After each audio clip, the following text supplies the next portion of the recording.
Saudara, saat berpidato di Rakernas PDIP, Ketua Umum PDIP Perjuangan Megawati Soekarno Putri menyinggung soal isu duet Prabowo Ganjar. Mega, saudara, menyatakan tidak mengerti kenapa isu ini bisa muncul. Ya, tiba-tiba dibilang gini, oh iya sudah ada persetujuan bahwa nanti Pak Prabowo jadi presidennya, Pak Ganjar jadi wakil presidennya.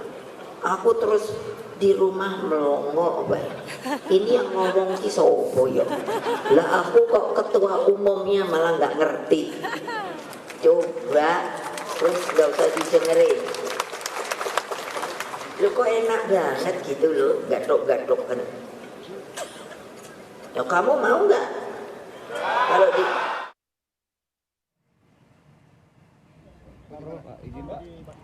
Bakal Capres sekaligus Ketua Umum Partai Gerindra Prabowo Subianto enggan menanggapi peluang berduet dengan Ganjar Pranowo.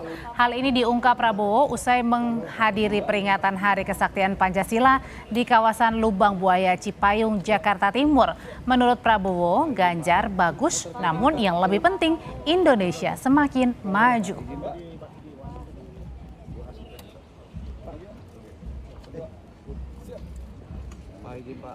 Pak Prabowo bagaimana? Mengerti apa Pak? Artinya apa nih Pak? Pak, apakah ini simbol oke Pak? Tutup bacanya. Oke. Semua oke. Dengan Ganjar berarti Maju terus. Dengan Ganjar berarti oke juga Pak? Yang penting Kalau Indonesia kemarin dengan maju. pertemuan Yang penting dengan Indonesia maju. Oke, terima kasih. Menko Polhukam Mahfud MD enggan menanggapi namanya disebut menjadi kandidat bakal calon wakil presiden Ganjar Pranowo. Ia menyerahkan sepenuhnya jawaban kepada partai yang bersangkutan. Menteri Koordinator Bidang Politik Hukum dan Keamanan Mahfud MD akhirnya buka suara soal namanya santer disebut menjadi bakal cawapres Ganjar. Menurut Mahfud, ini sepenuhnya ditanyakan langsung kepada parpol yang bersangkutan dan ia akan menjawab langsung ke parpol bila diamanahi menjadi cawapres Ganjar dalam kontestasi pemilu 2024. digadang jadi cawapres Pak Ganjar seperti apa tanggapannya? Nah, kalau itu biar parpol yang menjawab ya, jangan ke saya. Saya kan tidak pernah bicara itu, tidak boleh. Tapi siap Prof. Apa? Kalau misalnya diamanahkan siap. Nanti saya jawab kepada parpol. Pak, berarti ada 3 pertanyaan. Sekjen PDI Perjuangan menegaskan nama cawapres Ganjar akan diumumkan Megawati Soekarno Putri dengan memilih momentum yang tepat. Apakah ini artinya di kantong Megawati sudah ada 3 nama atau mungkin sudah ada mengerucut jadi 1 nama? Kita bahas sore ini bersama dengan Ketua DPP PDI Perjuangan Eriko Sutarduga dan juga Direktur Eksekutif Carta Politika Yunarto Wijaya yang sudah bergabung secara daring masing-masing. Sore semuanya, bapak-bapak sehat ya? Selamat sore, Bang Eriko. Assalamualaikum, Mas Toto. Waalaikumsalam, Bang Eriko. Oke, ini momentum rakernas yang paling kita tunggu-tunggu sebenarnya pengumuman cawapres nih. Jadi intinya, Bang Eriko, sudah mengerucut jadi 1 nama atau masih beberapa nama sih? Ya, kalau disebut Audrey mengerucut ini tergantung persepsinya kan begitu. Yang tahu mengerucut tidaknya cuma hanya Ibu Mega, jujur-jujur saja. Kalau kita ini kan lebih tepat sebenarnya sama Mas Toto, sama Mbak Audrey maupun kita semua yang menyaksikan namanya menduga-duga kan begitu, memprediksi. Seperti itu sebenarnya bahasa lebih tepatnya. Ya, memang di suasana di Rakernas kami memang banyak pembicaraan ya secara informal bahwa siapa ini calon wakil presidennya. Dan kemarin kalau kita melihat juga pada waktu pembukaan yang terlihat bahwa yang hot isunya bakal calon wakil presiden itu yang hadir memang ada 2, yaitu Pak Mahfud MD dan Mas Sandiaga Uno. Okay.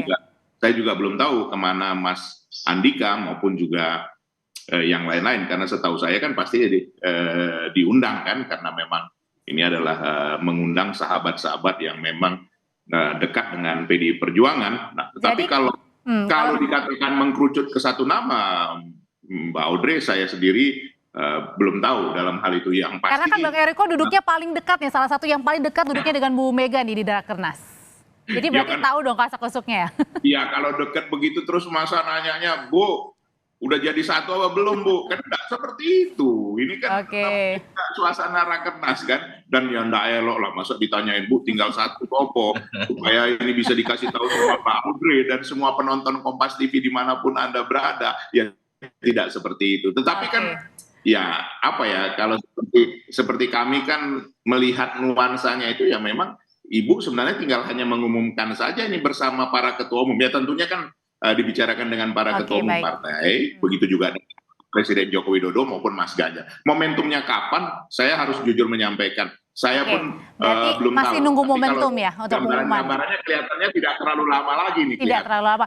Oke, kalau gitu sekarang saya ke Mas Toto. Mas Toto, kalau kemarin yang muncul kan sudah ada dia. Ada Pak Mahfud, Menko Polhukam, ada juga Mas Sandi, Menparekraf yang juga merupakan kader P3. Apakah ini kemudian nama-nama yang kandidat terkuat nih? Atau mungkin justru ada nama lain di luar yang tidak datang itu? Iya, kalau kita lihat kemarin kan yang hadir Mas Sandi dengan Pak Mahfud. Tapi apakah kemudian ini berarti menggugurkan Pak Andika dengan misalnya Ridwan Kamil? Saya meyakini ada jawabannya. Karena setahu saya Kang Emil memang sedang di luar negeri. Kalau kita lihat di Instagramnya mengantar anak sekolah. Lalu kemudian Pak Andika juga lagi ada di Amerika. Jadi ada tugas masing-masing. Jadi bukan dia berada di Jakarta kemudian tidak diundang, kira-kira kalau spekulasi seperti itu.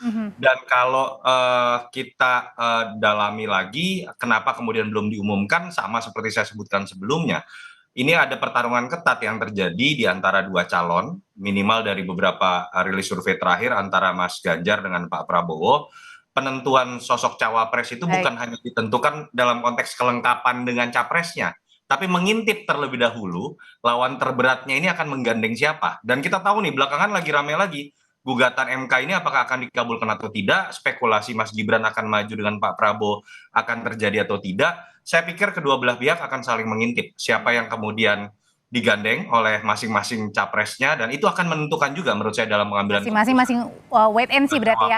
Karena gini Mas Toto dan juga Bang Eriko, kan hari ini dalam penutupan nih Mas Ganjar justru pergi ke Jawa Timur ya, ke Surabaya ya. Nah, ada juga pernyataan dari Mas Sekjen PDI Perjuangan Mas Hasto yang bilang bahwa Ganjar Pranowo ini berada di Surabaya di hari terakhir Rakernas, dan saat ditanyakan kemungkinan Ganjar bertemu Bu Khofifah, Hasto hanya menyebut Ganjar ini bertemu dengan orang spesial. Iya. Ya, Bentar dulu Bang, kita lihat dulu pernyataan dari Mas Hasto. Oh, baik.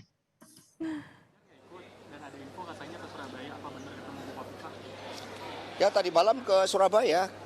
Ya, tentang bertemu siapa, bertemu rakyat, dan bertemu dengan orang-orang yang khusus dan spesial. Ya. Betul, tadi malam Pak Ganjar ke Surabaya, bahkan sempat menikmati bebek goreng Surabaya yang enak sekali. Berarti sudah ada satu nama ya Pak? Ya. Tuh ada dua klunya, ke Jawa Timur, orang spesial. Jadi itu siapa, Bang Eriko? Khususnya ini.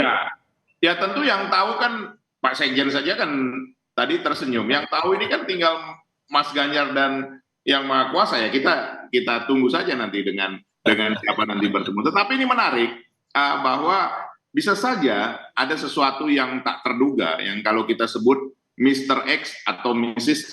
X kan begitu. Nah ini lebih menarik lagi untuk waktu-waktu ke depan. Karena kan sampai disebut spesial loh Bang, berarti kan nggak main-main. Ya betul. Loh, tentu menemui di Jawa Timur. Sekarang begini, kalau katakan Mas Ganjar ketemu dengan namanya Mas Toto, itu kan spesial khusus dengan Mas Toto gitu. Tapi masalahnya di Rakernas loh, di penutupan Mas Ganjarnya nggak ada.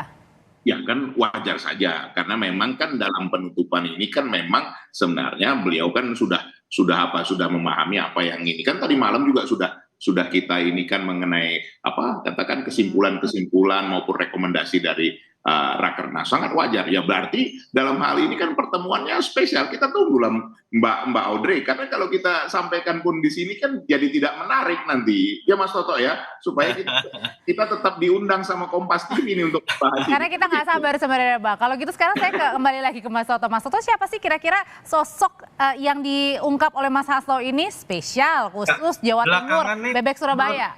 Menurut saya belakangan ini memang ada asumsi yang terlalu mengkerucut hanya kepada sosok-sosok di Jawa Timur. Itu kan bermula dari munculnya deklarasi Amin ya, yang kemudian membuat asumsi bahwa Anies ini akan menguat di Jawa Timur. Lalu kemudian muncul lagi sebelum Khofifah dengan Mas Ganjar itu muncul isu Prabowo dengan Mbak Khofifah, lalu menguat lagi isu Mas Ganjar apakah dengan Prof Mahfud, apakah dengan Mbak Khofifah. Harus diingat loh, sebetulnya kebutuhan terkait dengan misalnya kelengkapan elektoral Mas Ganjar itu bukan hanya menguatkan Jawa Timur, bisa juga menggunakan kacamata lain. Orang melihat misalnya, oh jangan-jangan Jawa Barat yang harus dikuatkan, karena sebetulnya Mas Ganjar tanpa kehadiran sosok yang berasal dari Jawa Timur tidak lemah-lemah amat, bahkan cukup kuat. Survei indikator terbaru tadi dirilis mengatakan Mas Ganjar masih di peringkat 1. Padahal kita tahu ada calon yang sudah menggait sosok dari Jawa Timur misalnya, atau Pak Prabowo yang diisukan dengan Mbak Khofifah sudah sejak lama. Jadi kacamatanya masih sangat banyak, Audrey, untuk kemudian bisa disimpulkan. Contoh misalnya Mr. X, bukan tidak mungkin loh muncul nama-nama yang tidak kuat hanya di satu daerah, tapi misalnya bisa melambangkan simbol keberlanjutan Jokowi. Di tengah pertarungan klaim mengenai siapa yang akan di-endorse oleh Pak Jokowi, di situ bisa muncul nama Pak Basuki Hadi Mulyono. Berarti artinya di luar nama-nama ya? Bisa saja menurut saya, karena balik lagi, ini bukan tentang sekedar melengkapi satu daerah saja. Pertarungan antara Mas Ganjar terutama dengan Pak Prabowo itu melibatkan banyak variabel. Betul, satu terkait dengan variabel komplementer dari sisi geografis. Yang kedua juga variabel yang tadi saya sebutkan, misalnya menggait sosok wakil yang bisa melengkapi image bahwa Mas Ganjar lah yang paling bisa dianggap sebagai keberlanjutan dari Jokowi. Di situ bisa muncul nama-nama lain termasuk menteri-menteri yang saat ini dianggap menjadi simbol keberhasilan dari Pak Jokowi. Oke, kalau gitu Bang Eriko, sebenarnya tadi Bu Mega bilang ini sebenarnya nunggu momentum ya. Sebenarnya momentum apa sih yang paling ditunggu? Apakah wait and see dengan pihak sebelah nih ya, dengan baca pres Pak Prabowo? Ya, jujur saja sebenarnya hanya beliau sendiri yang tahu, hanya Ibu Mega sendiri yang tahu, dan tentu pasti nanti akan dibicarakan dengan para ketua umum dan juga Pak Presiden Jokowi maupun Mas Ganjar. Tapi yang menarik begini sebenarnya, Audrey, bahwa kalau kita lihat dari proses ini kan sebenarnya sampai tanggal 26 nanti masih ada kurang lebih berapa? Hampir 4 minggu kira-kira begitu ya. Nah, kalau dilihat dari urgensinya tidak ada satu urgensi. Saya rasa Mas Toto juga sepakat, tidak ada satu urgensi untuk katakan lebih cepat, lebih baik, itu tidak ada. Justru seharusnya kalau menurut pandangan kami ya, bahwa ini yang paling terakhir lebih bagus. Karena kenapa? Setiap waktu itu, setiap menit, setiap detik itu kan di dalam politik itu kan dinamikanya cukup tinggi. Tapi tadi Mas Sekjen bilang membantah kalau misalnya last minute menggunakan itu atau yang paling terakhir gitu. Loh, justru itu, ini kan analisa kita sebagai kalau melihat ini. Yang kedua sebenarnya kan apa yang nanti akan dipilih oleh rakyat sebenarnya, Audrey, kan itu yang paling utama. Mana yang menambah elektabilitas. Yang ketiga, saling melengkapi dengan kemampuan dengan Mas Ganjar tadi yang disampaikan Mas Toto itu tepat sekali, bahwa bisa saja kan sekarang kita mau memperkuat infrastruktur kita, seperti kita kedaulatan pangan kan harus membangun katakan embung, membangun waduk dan juga saluran-salurannya. Bisa saja dibutuhkan orang yang memang punya kemampuan yang spesial dalam hal ini. Tapi bisa saja juga kita memerlukan orang yang membutuhkan sumber daya manusia yang mumpuni nantinya. Ini juga hal yang menarik juga. Jadi artinya begini, dalam proses beberapa waktu ini, kalau kita lihat juga hasil survei, benar Mas Toto sampaikan tadi, hasil survei terakhir dari indikator, kita di Jawa Timur sudah mengungguli cukup jauh, Jawa Tengah dan Jawa Timur, dan juga DIY. Kalau dilihat dari proporsi ini, ada Jawa Barat, ada Banten, ada DKI. Tapi apakah itu? Indonesia kan ini kan secara keseluruhan juga ada Indonesia bagian Barat, bagian Tengah, bagian Timur. Apakah ini juga tidak dilihat sesuatu hal yang sangat penting? Nah, ini kan ini perlu pematangan dalam hal ini. Tapi yang menarik sebenarnya Mbak Audrey, kalau kita sebenarnya mengamati dengan jeli, tidak mungkin di dalam tidak ada pertemuan antara ketua umum. Nah, kalau dilihat pertemuan antara ketua umum itu setiap hari Rabu, itu loh Mbak Audrey. Dan hari ini Ibu Mega berangkat ke Malaysia untuk besok menerima yang namanya Dr. Honoris Causa yang ke-10 dari universitas di Malaysia. Nah, ini kan menunjukkan juga bahwa waktunya belum sampai ke sana kalau dilihat seperti itu. Itu yang kita amati bersama. Kalau tadi yang menarik salah satu bahasan yang tadi dibahas oleh Bu Mega bukan hanya tadi menunggu momen yang tepat begitu, Bang Eriko, Mas Toto. Tadi juga Bu Mega sebut bahwa tentang isu Prabowo Ganjar ini muncul. Saya nggak ngerti maksudnya. Nah, berarti ini menepis akhirnya bahwa tidak mungkin ada Prabowo Ganjar atau Ganjar Prabowo bersama, Mas Toto. Iya, kalau kita lihat tadi jadi clear ya, minimal buat Ibu Mega bahwa Ganjar capres adalah harga mati.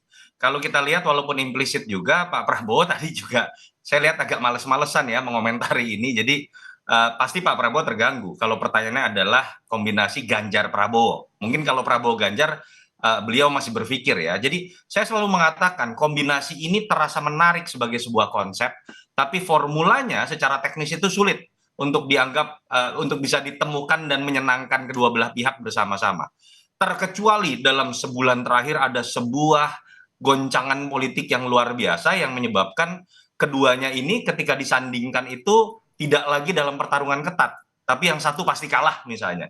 Mungkin di situ akan ada sikap yang lebih realistis buat salah satu pihak untuk kemudian mau bernegosiasi. Tapi dengan logika linear seperti yang kita lihat sekarang, menurut saya sulit. Kedua sosok ini akan tetap bertarung dengan punya wakilnya masing-masing. Tapi kalau untuk duluan pengumuman bacawa presnya, kira-kira masih wait and see, siapa yang duluan, siapa yang belakangan, kira-kira Mas Toto?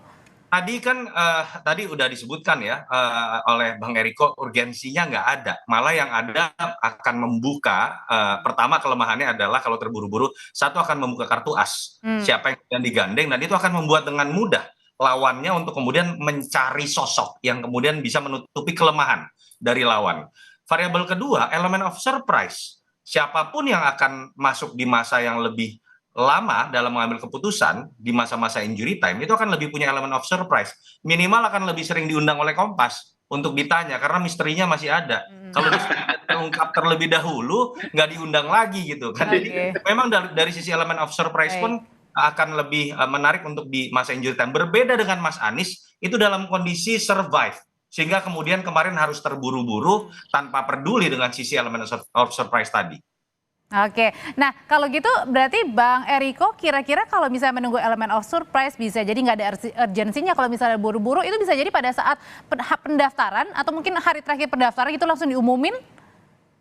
Ya jujur saja banyak yang menduga-duga hal seperti itu, tapi ya kenyataannya pada waktu mengumumkan calon presiden itu lebih cepat dari yang difikirkan oleh banyak pihak. Jadi hal ini sebenarnya hal yang menarik. Cuman clue-nya sebenarnya simpel saja Mbak Audrey. Coba kalau kita lihat hari Rabu adalah pertemuan masing-masing ketua umum kan begitu dengan seluruh ketua umum. Nah ini Rabu besok ini apakah ada pertemuan dengan ketua umum kan kita lihatlah secara bersama. Di situ nanti kan akan ada dinamika yang akan ada bahwa pembahasan lebih lanjut pasti juga dari para ketua umum Perindo, P3 maupun juga dengan Hanura pasti juga akan memberikan katakanlah semacam statement-statement atau clue yang menarik. Hanya kalau kita melihat, saya sepakat dengan Mas Toto, tidak ada urgensinya untuk mengumumkan secepat mungkin, dan ini proses masih apa ya, masih terus berlanjut. Karena sekali lagi,